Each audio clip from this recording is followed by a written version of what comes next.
The complex food that we eat needs to be broken down into simple glucose, fatty acid, amino acid, etc.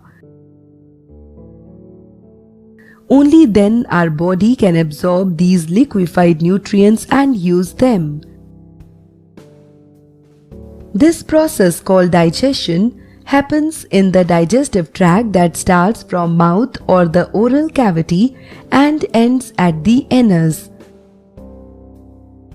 In the mouth, the food is chewed by teeth and mixed with saliva and turned into bolus, a slimy ball.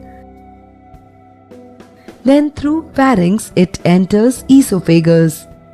If you talk, the food may enter windpipe as pharynx is common entry point of windpipe and esophagus.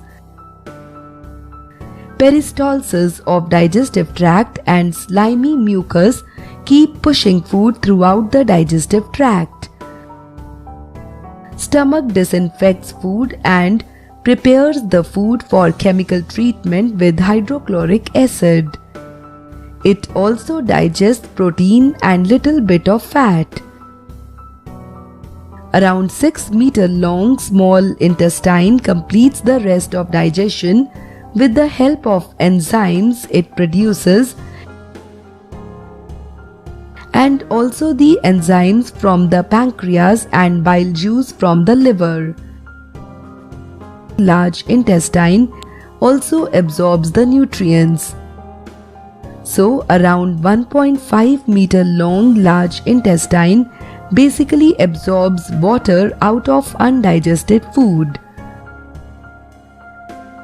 Liver that produces bile for fat digestion, gallbladder that stores bile, and pancreas which produces many enzymes for digestions are not the part of digestive tract as the food doesn't pass through them.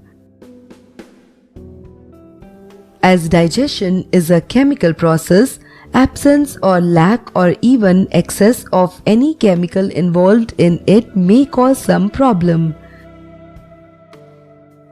So, eat healthy and drink adequate amount of water to keep the digestive system healthy.